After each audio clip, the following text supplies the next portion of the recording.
morning, everyone.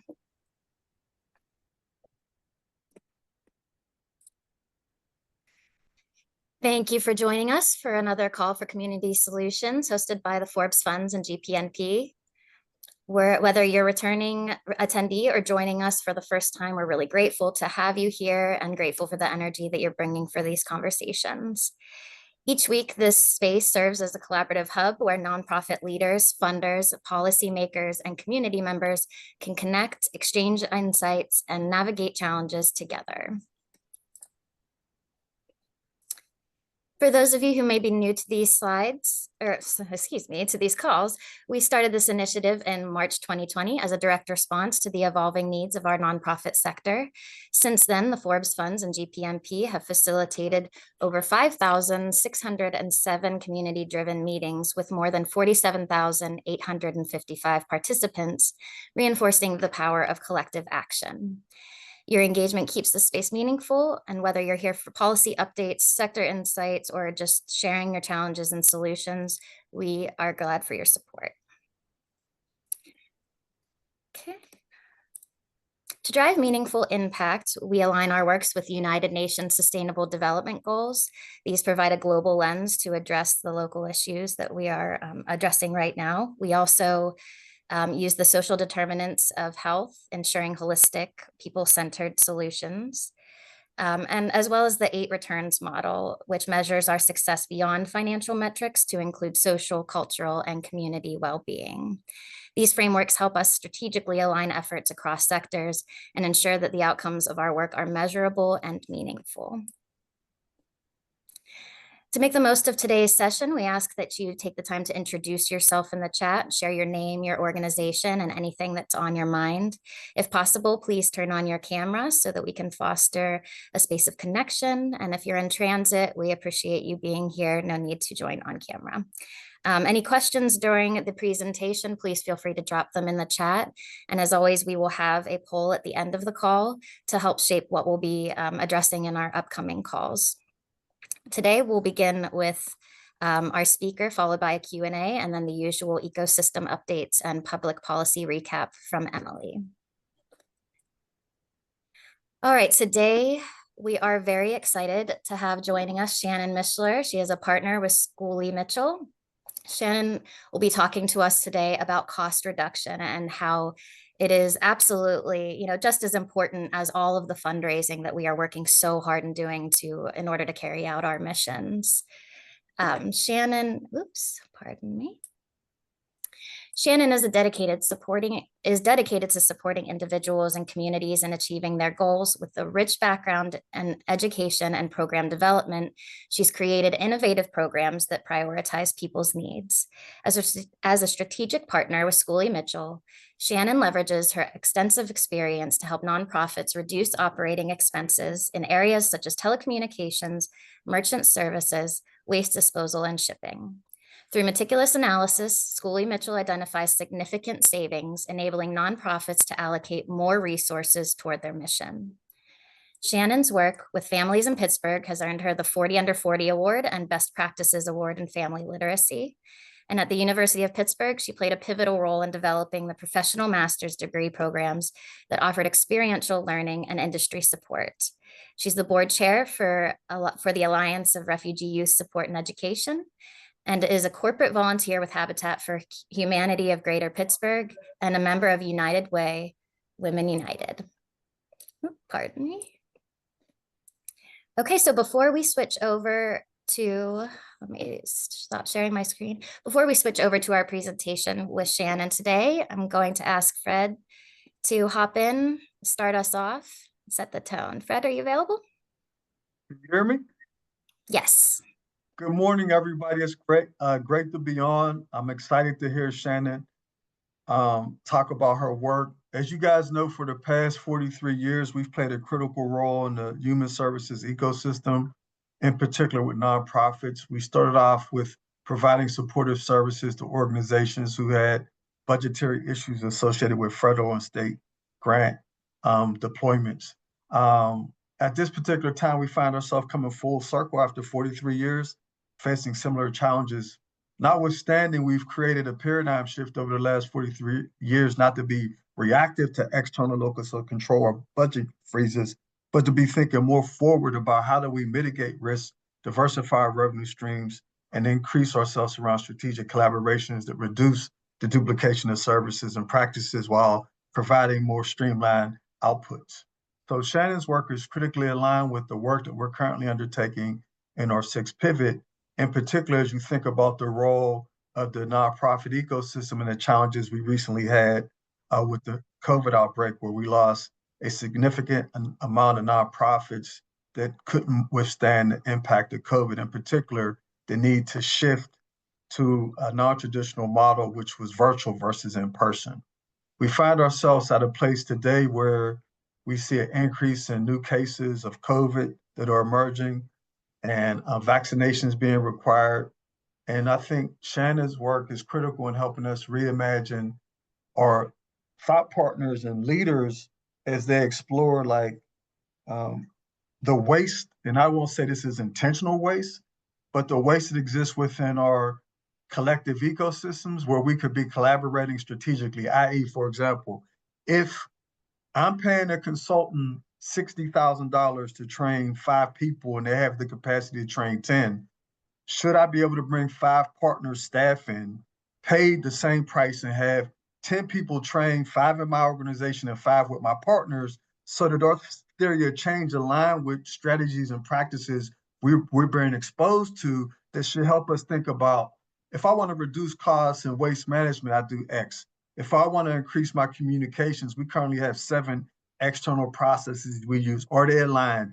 Are we using our Facebook and Snapchat and our Zoom in a way that could be integrated at a fraction of the cost? Or are we paying independently for each of these things? What is the monthly bearing of that? So just those things that we think are critical to help cut costs and help people reimagine their work without reducing the impact is critically important. So I just want to start this off and say, Shannon, thank you for agreeing to be on today. And as always, I want to leave people with this thought. Change moves at the speed of trust, and there's trusted stakeholders on this call. But moreover, it doesn't matter how much we educate people. If you don't move with the information we provide you with, it's just a wasted energy. And so if people need help actualizing the things we're talking about, please reach out to us or our partners to execute those things you're being exposed to. So thank you and good morning to all. Thank you so much, Fred. I will pass it over to Shannon. Welcome, Shannon.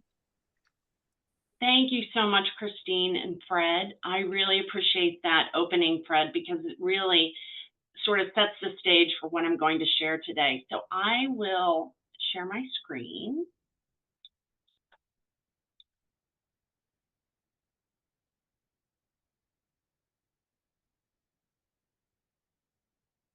Okay, can everyone see the one slide? Yep, slide? Looks good. Okay, awesome. So it's good to be here today. I'm seeing some friendly faces. It's, this is a wonderful opportunity. I appreciate being here and being able to discuss how to reduce your operating costs, save money and time, and improve operations.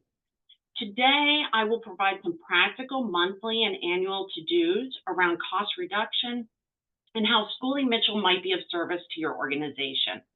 But before I get started, I want to take a moment to recognize these challenging times.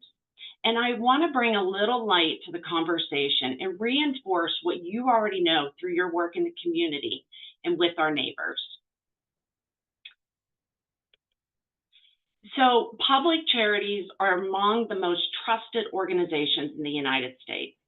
The public has a high level of trust in your work to provide spaces for those from different backgrounds to work together, to advocate for people who have been historically overlooked by the government, and to promote free speech and expression. Along with the incredible work that you are doing focused on your mission and clients, you are also adding to a more just and equitable society.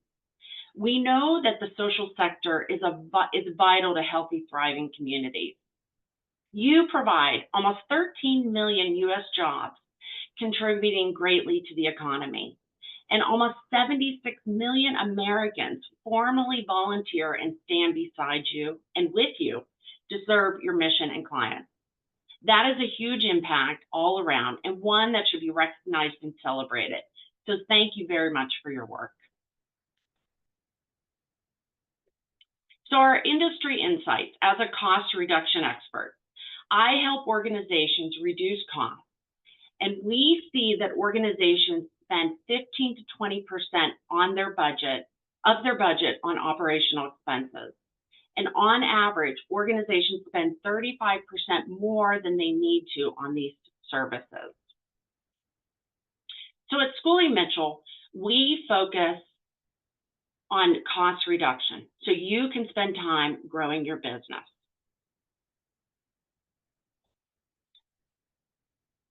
So here's my why. I've always been about cutting costs and have been a lifelong discount consumer. When I was 18, I bought my very first car, a Volkswagen Fox. When I was at the car dealership and learned that a manual transmission was $1,200 less, I promptly made up my mind to buy that type of car, having never driven a stick shift. But I adapted quickly because I was reducing my costs, and at that time, those funds were better spent on tuition and books. I love to cut costs because it gives me more money and time to do the things I enjoy. Saving money gives me security and the knowledge that my budget is balanced and I'm not overspending. So a little bit about my professional background, just to ground the discussion. I started as a classroom teacher and evolved into developing curriculum and designing innovative programs. As an administrator, I was always looking at how we could streamline processes, manage resources, work more efficiently, and have great client support and services, all while reducing costs, just as you all do every day. You know that reducing costs maximizes impact to allocate more funds towards your core mission and programs, ultimately benefiting more people or causes. It provides financial stability and sustainability to build reserves, manage unexpected expenses, and navigate economic uncertainties without compromising your mission. Provides donor trust. Donors want to see their contributions used effectively. By demonstrating efficient use of funds, you build trust and credibility, which encourages continued and increased support. Compliance and accountability with grants and government contracts have strict requirements regarding the use of funds. Efficient cost management ensures compliance with these requirements and avoids potential legal or financial penalties. It provides competitive advantage. By demonstrating cost effectiveness and efficiency, you are more likely to attract funding and partnerships. It provides innovation and growth. Cost savings can be reinvested into innovative projects, technology upgrades, and capacity building initiatives that drive the organization forward and expand its reach. Overall, cost reduction is essential for nonprofits to maintain your mission-driven focus, build financial resilience, and enhance your credibility and impact. So I want to share two lists that I've developed from my own experiences and observations from my clients' best practices. I find that to be effective with these lists, you need to prioritize them and block your time for these important tasks. Otherwise, you really may be leaving money on the table. Review invoices for billing errors and unwanted charges. So just this past weekend, I was reviewing my own business credit card statements and saw that I was being overcharged for a subscription. Tax exempt status. Make sure you aren't paying taxes and that everyone on your team that is making purchases has the EIN or tax exempt paperwork to share with vendors. It is also possible to have these taxes refunded through the state. Optimize your inventory to avoid tying up money with overstock. Evaluate software licenses to make sure you are only paying for what you use. When recently working with a nonprofit, they had 15 employees, but 50 Adobe licenses, which were $100 each, so they were overpaying $3,500 annually. Track your data usage to avoid extra charges and reduce telecom costs. There is so much over provisioning of bandwidth, so determine your needs and make those adjustments. That might be saving you $50 to $100 each month. And we all know to monitor our utility bills for errors in energy saving methods and encourage paperless practices to reduce paper and office supplies. These are simple concepts to share with your team so that everyone is putting in the effort to reduce costs. Automate processes to handle repetitive tasks and save time. Many of you are already using email marketing software, CRM, donor databases. Make sure these are seamless, complementary systems and your team is proficient in their use.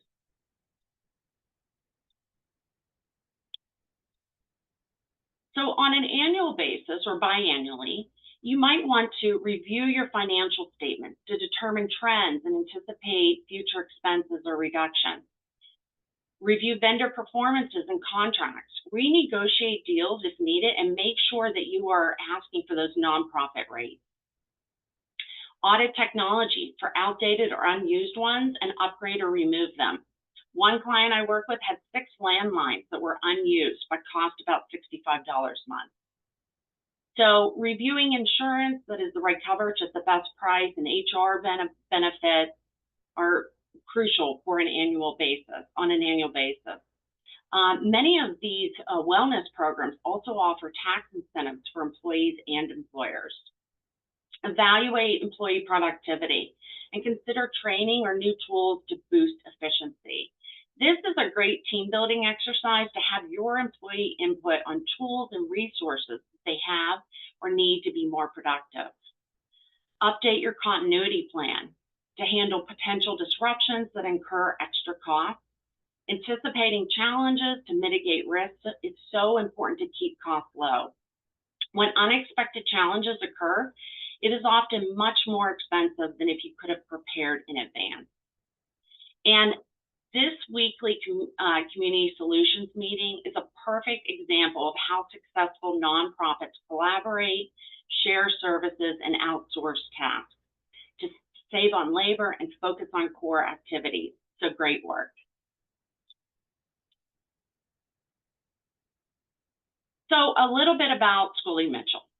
We are the largest cost reduction firm in North America. We have more than $1 billion in documented savings and over 30,000 client deals in our database. We find an average of 28% savings across all of our cost categories, and the majority of the time you stay with your current vendors, which means that we are completely independent of vendors. We receive no financial incentives and work solely for you on your behalf. We cultivate vendor relationships, which is one reason why we secure such good rates for you. We have a team of analysts for each cost category that has deep expertise in reducing costs and negotiating with vendors.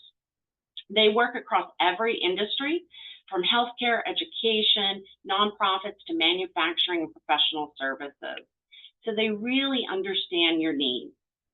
They utilize the extensive database and proprietary software to find you the best deals and discounts. And I serve as your project manager so that with any challenges, I serve as your vendor liaison, ensuring you receive the best services and pricing. So I don't want to get too bogged down in our process other than to demonstrate how minimal time and staff involvement is needed from start to savings implementation. We suggest it takes about 3 hours of staff time each cost category, and to get started, there is no cost and no obligation.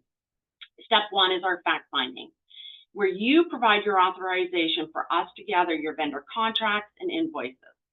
Step 2, production. It takes about 6 to 8 weeks and starts with our preparation of a baseline report of your current configuration and cost. This serves as a basis for us to discern your savings. Then we start our analysis by diving deep into your contract and invoices, looking for those billing errors and unwanted charges, negotiating with your current vendor and competitors. Once we complete our analysis, we present you with the savings recommendation, our value report. Up to this point, there is no fee for the analysis, and you are totally in control on whether you want to move forward with our savings recommendation. If you do, then we move into step 3. We implement all of your savings and services. It is at this point that we enter into a share of the savings as payment for our initial analysis, continuous monthly audits of invoices for those billing errors and unwanted charges, which does occur. In every quarter, we provide you with a comprehensive report that details all the expenses and services, demonstrating that you are fully optimized. This report is a great tool to use for future budgeting and with all of your stakeholders. So just a little bit about our cost categories. Telecom has many services such as internet, wireless and landlines, voice over internet, GPS fleet trackers for vehicles, security cameras. Waste disposal includes office and recycling, hazardous, medical, and construction. Merchant service fees from all of your credit card and debit card processing from donations, memberships, services, and goods. Shipping, small and less than truckload. And with this category, once we find you the savings, and we implement the savings and services, we start to download all of your weekly invoices. We're looking for those lost, damaged, or late shipments to submit claims on your behalf. We analyze different types of supplies, such as package and shipping, facility cleaning supplies, break room and office supplies.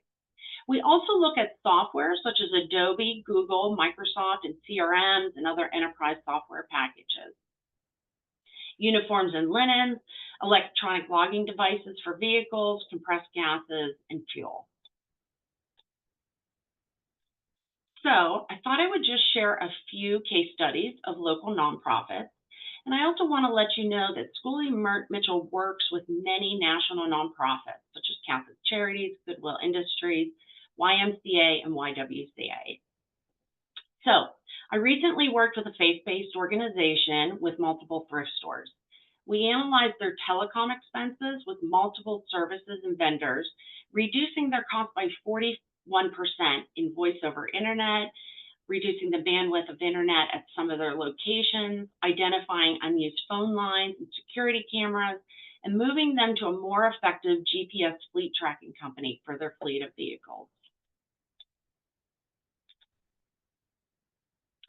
Another nonprofit, Local Community Center, that accepts credit cards for membership fees, class registration, goods, and donations. They were paying almost $56,000 per year in their merchant fees. We were able to negotiate with their incumbent vendor to reduce those costs by 26% with an annual savings of almost $14,500. And the last case study, a large food bank was paying $204,000 a year for their waste disposal. They were in year 2 of a 3-year contract. So if they wanted to terminate the contract, it would be about 6 times their monthly rate. So it was important that we work with their current vendor. The current vendor was open to negotiating and offered to terminate the current contract and enter into a new 3-year contract, thereby reducing their cost by 51% with a savings of over $105,000.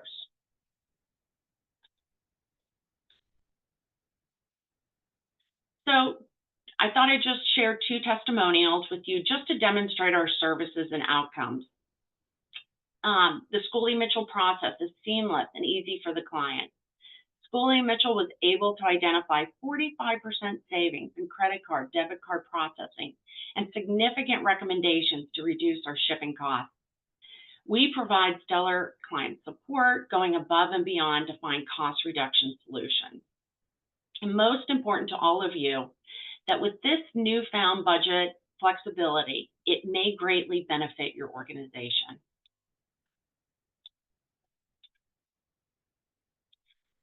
And the value that Schooley Mitchell can bring to your organization through your advanced tools, expert analysis, industry contacts, and complete dedicated focus, working solely for you to reduce your operating costs, may put money back in your pocket, give you back your time and your team. Otherwise, you'd be doing this yourself. And knowledge knowing that we are the cost reduction experts working on your behalf.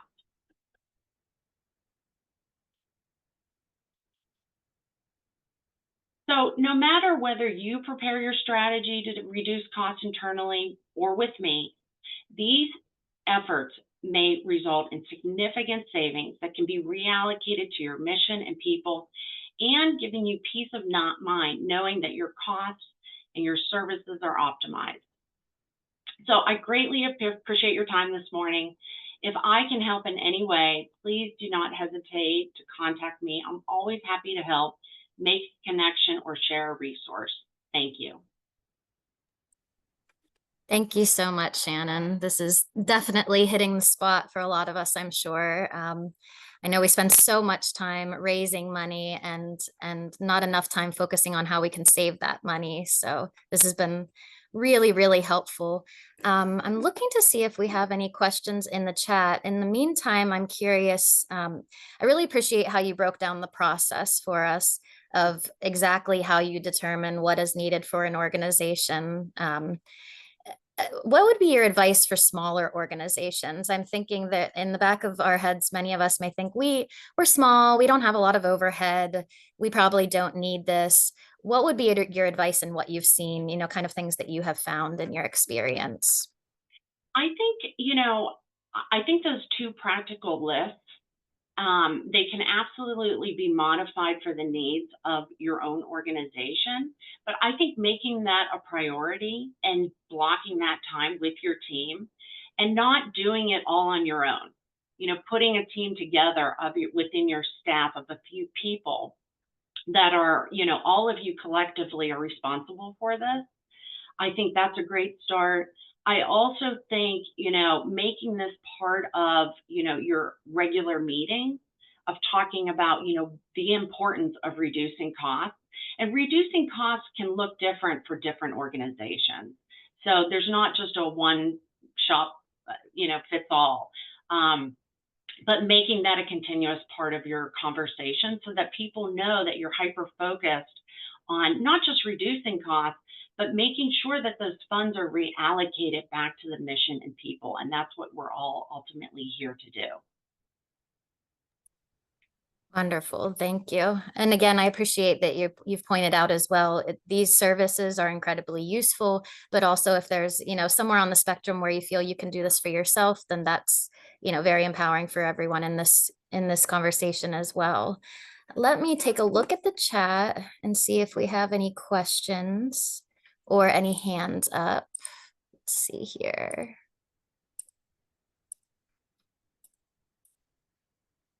Okay, I don't see any at the moment. Shannon, is it okay for everyone to contact you directly? I saw you had your contact information on there. Can we add that to the chat?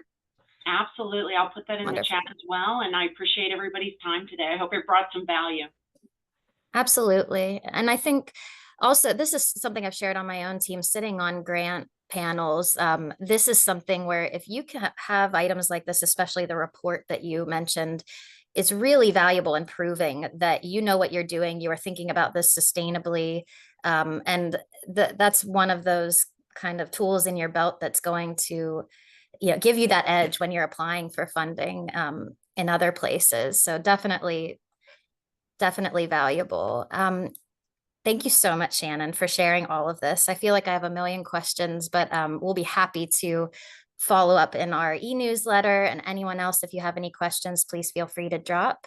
We'll share Shannon's information. And I'm going to check if, Emily, are we ready for public policy updates? All good to go. Yep. Thank you. Thanks, Shannon. I'm going to pass it over to Emily. Thank you. I appreciate it, Shannon. I see some comments in the chat, not necessarily questions, but just kind of a thank you for the information you're sharing and for going through those details kind of step by step for folks. I think a lot of times what you're talking about a lot of nonprofit workers don't feel like we have the time to dig into those.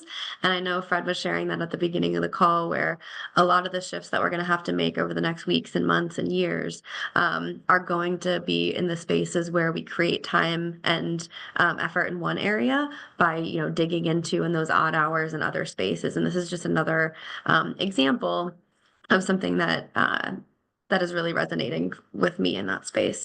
So I'm going to go ahead and jump to public policy updates. There are a few things that I want to dig into specifically. There's a lot that happened since last Monday. And basically, what I would like to go through today is an overview of not only the headlines that we're seeing, but some of the things that we can kind of anticipate moving forward at the federal level, and then how we can guard our energy and protect our efforts at the local level. Well, there is a lot of uncertainty. During the Public Policy Committee last week, we spent a lot of time discussing specific policies, and then also kind of that broader picture of, well, what does this mean for me right now? Because, maybe due to the cuts that are, being suggested in the Department of Education, that doesn't affect my organization that's doing something in a completely different space, maybe related to housing. But I think the thing that I really want to underscore in all of my policy updates week to week on these Monday calls, and then monthly during the Public Policy Committee meetings, is that all of this work is connected. And I think the most clear connection for a lot of folks is in the Medicaid space. And so I'll be getting into that in the most detail kind of towards the end of my remarks. But just wanted to go through some other headlines and quotes from some news articles. Again, thank you so much to Craig Mayer for putting together the summaries for the Forbes Funds team week to week that we can continue to share with nonprofit organizations. The first thing I want to talk through with wrestling with ambiguity and uncertainty at this point is the process of legal challenges to executive orders. Saturday, like 2 days ago, Saturday, the number of active lawsuits in federal courts challenging administration actions reached 100.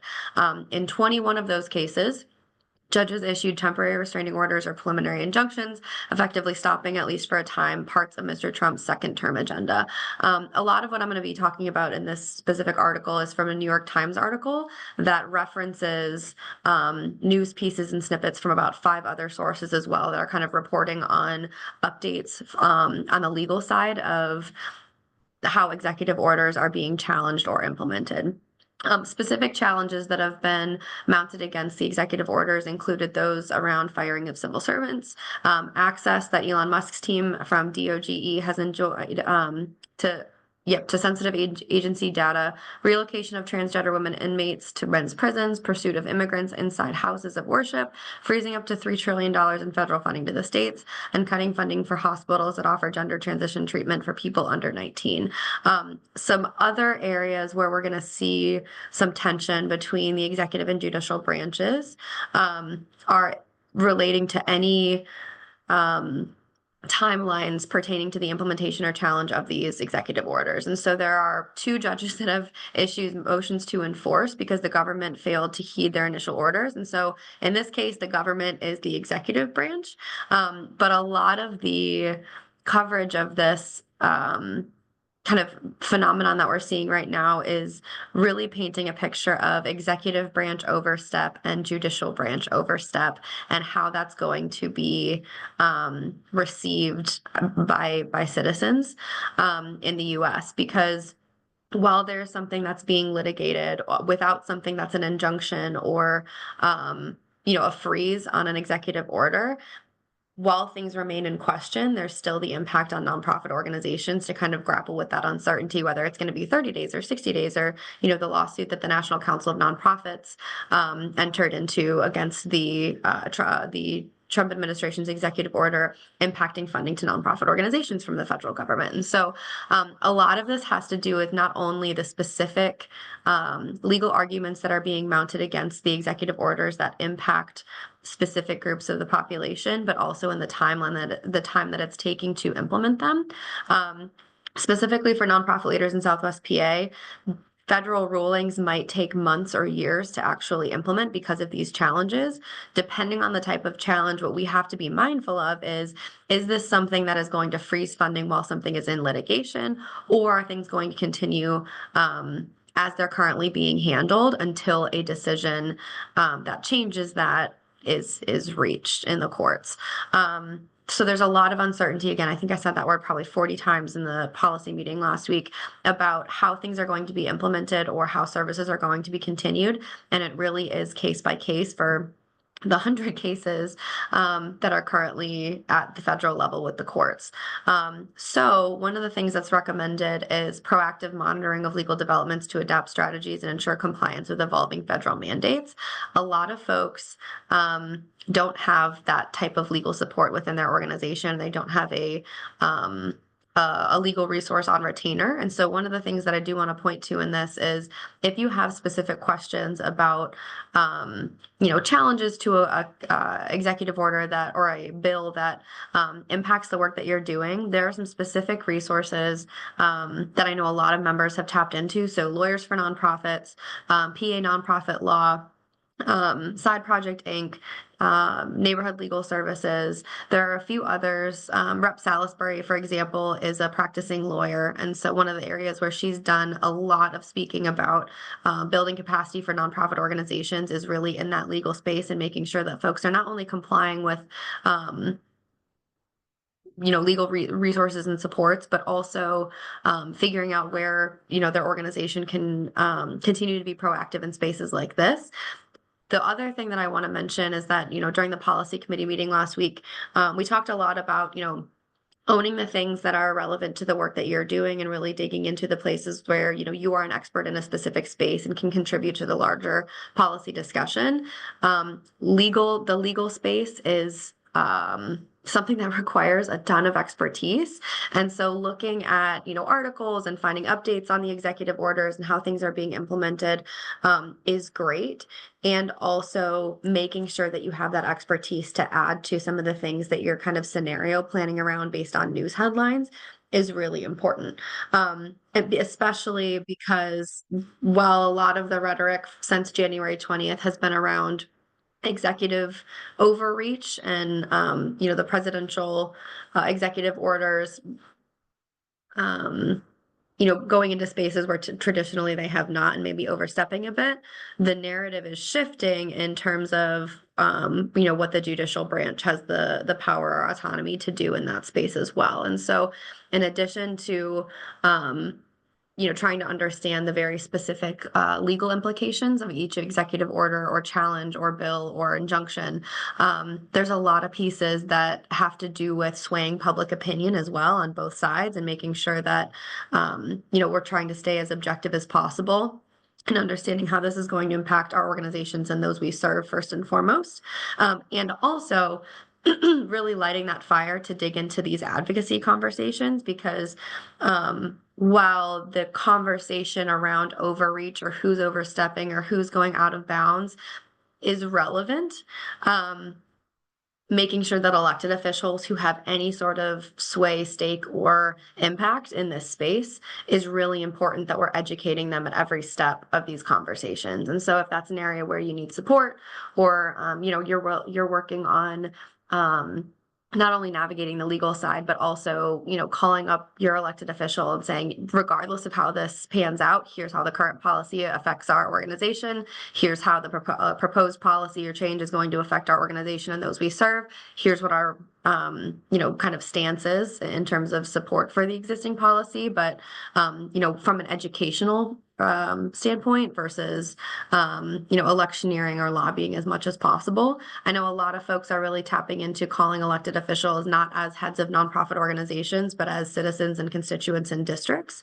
And especially as I get to the Medicaid conversation, that is something that is going to be really critical in the next few days, before April. One thing I do want to highlight, especially since the Forbes Funds is really, championing the space for artificial intelligence with nonprofit organizations. There's two things that are really interacting at a high level that I want to call attention to at this point. So looking at our current tax law in the United States, in a few months, Congress is going to be likely passing new rules that will significantly change our tax laws. There's been a lot of conversation around who gets tax cuts, whose taxes are increasing, impact on the middle class, impact on the 1%. And so looking at a lot of the provisions in the 2017 Tax Cuts and Jobs Act from the first Trump presidency, those expire at the end of this year. And so as those conversations are ramping up, that's really the timeline that we're up against in this space. And there are a lot of proposals to eliminate taxes on tips, Social Security income, and overtime wages. The Democratic leaning folks in Congress will be fighting some of those provisions, arguing their effect on future deficits. And also there's going to be an enormous amount of change to rules, forms, and guidance that are going to be made by the IRS. And so as we're preparing for that, one kind of part of that conversation that we've seen shifting in the corporate sector is looking at how artificial intelligence is going to be moving towards efficiencies for the government and corporate sectors. And there's a lot of, I will say, skepticism around the claim that artificial intelligence is going to work alongside humans or increase productivity. And that's a direct quote from The Guardian calling it nonsense. One of the things that I know to be true about artificial intelligence and how it's being adopted in the nonprofit sector, and we say this all the time in the AI cohorts, is that artificial intelligence cannot replace nonprofit sector jobs. This work is inherently human to human.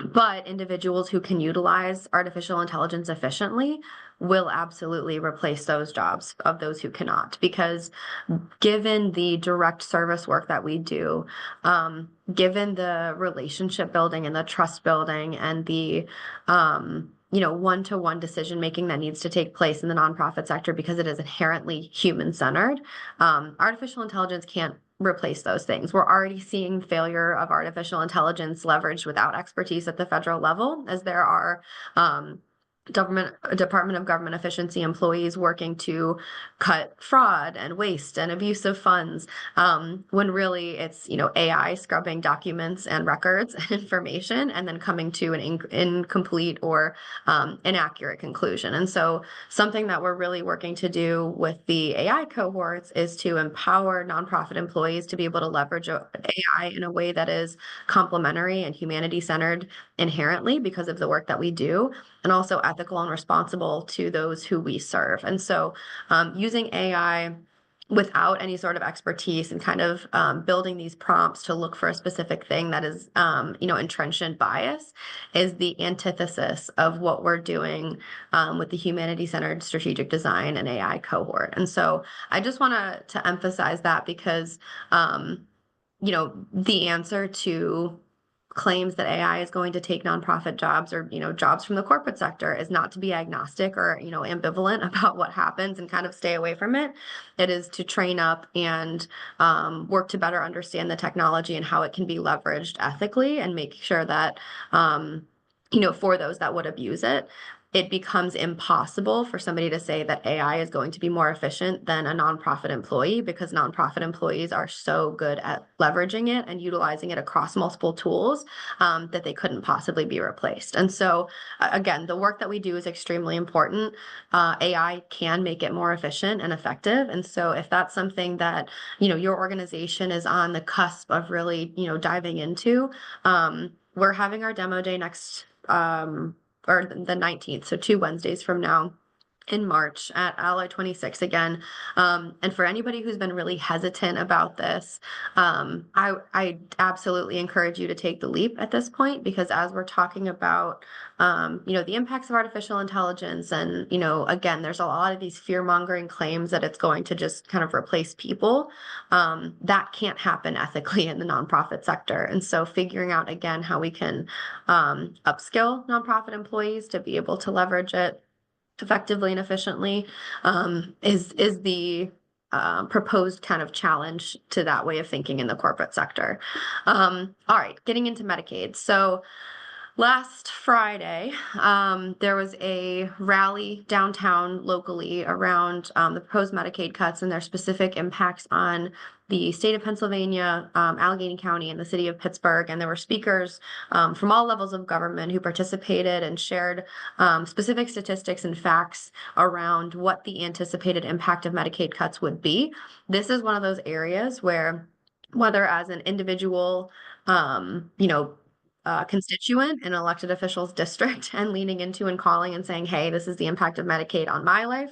I'm really trying to make sure that our, representatives are reflecting the needs and the wishes of folks in our district, and just wanted to share my story. That's an option. Also, as a nonprofit organization, a lot of folks interact with folks who are who are receiving Medicaid support and coverage for, health insurances from Medicare, and getting supports from their families kind of across the board to access services from these organizations that do bill to Medicaid. And so looking at, what the anticipated impact of this is, the nonprofit sector has I think it's third largest employment in the state of Pennsylvania. So around 15% of employed individuals in the state of Pennsylvania. And that's just direct employees of nonprofit organizations. That's more than manufacturing alone.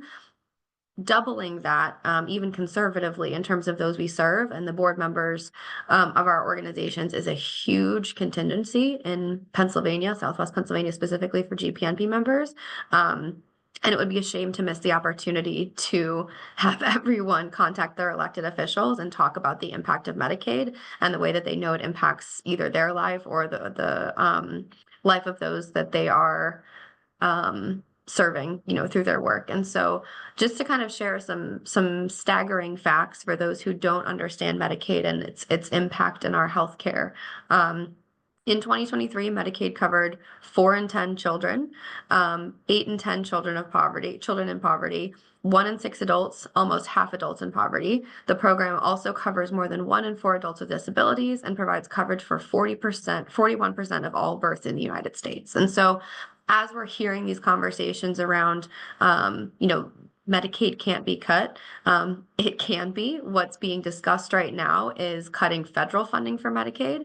And so this program is currently jointly funded by states and the federal government. I think Pennsylvania is at 21% coverage from the state. The state covers the upfront cost of care and then is reimbursed by the federal government for at least 50% of that care. And so looking at the different consequences, particularly in rural and predominantly Hispanic communities where hospitals and nursing homes are really struggling to keep their doors open already, this is going to have huge impacts across Southwest Pennsylvania particularly. And we know that as elected officials at the federal level are being questioned, particularly those who are supportive of cutting or of cuts to Medicaid, a lot of the rhetoric is specifically around, this isn't going to impact individuals, we're only cutting wasteful spending. The reality, however, is that looking at the numbers in the budget, there are going to have to be cuts to Medicaid that are going to impact people if the proposed budget is going to be met. And so looking at where those cuts are going to be felt, it's 4 in 10 children, 8 in 10 children in poverty, 1 in 6 adults, almost half of the adults in poverty, 1 in 4 adults with disabilities, and coverage for 41% of all births in the United States. So this is a huge deal with sweeping consequences, not only, in Pennsylvania, but nationally. And so if this is the area where, a lot of the nonprofits, again, who haven't taken that leap into the advocacy space are going to get involved, this is a really great place to do it because it is something that is across all of our different programs. And it has huge impacts. And so if anybody has questions or wants to, reach out for specific fact sheets, the Southwest Pennsylvania Partnership on Aging and Greater Pittsburgh Digital Inclusion Alliance gave a really great presentation 2 Mondays ago, or 2 community calls ago, about, what the specific stats in Butler County versus Fayette County versus Greene County, all the folks in Southwest PA, I think they're a 10 county region versus 11 county region. But those fact sheets exist on their website. And there are also references to statewide and national stats as well. And I'll make sure that in our newsletter this week, there's an overview specifically on, talking points around Medicaid and who to call at what level and, how to advocate properly. Because while we want to be really careful about, not overstepping on lobbying, especially for 501c3 organizations, the work of the nonprofit sector is going to get much, much harder if Medicaid does get cut. And so that is a reality that everyone on this call and everyone who's supportive of works alongside nonprofit organizations really needs to get behind, including board members and those who volunteer at our organizations. And so if you're feeling kind of that pull to get involved, don't know how to get involved, please reach out to me, because this was a huge talking point in the policy committee meeting last week. Again, we had really great representation from all levels of government at the rally last week, and really just trying to figure out how we can best advocate for supportive individuals of those we serve. Looking at environmental impact, last November we convened, I think it was 26 CEOs that specifically do work in the nonprofit sector that is related to environmental policy. A lot of questions during that meeting were around, what can we expect? What would be the potential impact of policy as written in 2020 or Project 2025 on the nonprofit sector doing this space or doing work in this space. So just as kind of a quick summary to date and an update on that conversation, there's been some pretty significant environmental impacts and decisions already, including withdrawal from the Paris Agreement, declaration of a national energy emergency, which increases the amount of power the executive branch has over energy policy, rolling back on renewable energy initiatives, targeting Inflation Reduction Act, opening public lands for fossil fuel extraction. In addition to these, there's also been efforts to cut funding or end research projects prematurely, looking at environmental impacts and climate change. And so again, for anybody doing work in this space, there are a lot of conversations taking place throughout Southwest PA for folks who are advocating, within those groups and committees. And I absolutely encourage you to join that conversation, because looking at a lot of the articles that are talking about this recently, it's rare that you don't find one that has that quote around, why do you care about the environment, or why do you care about the climate? And the response is, I live there.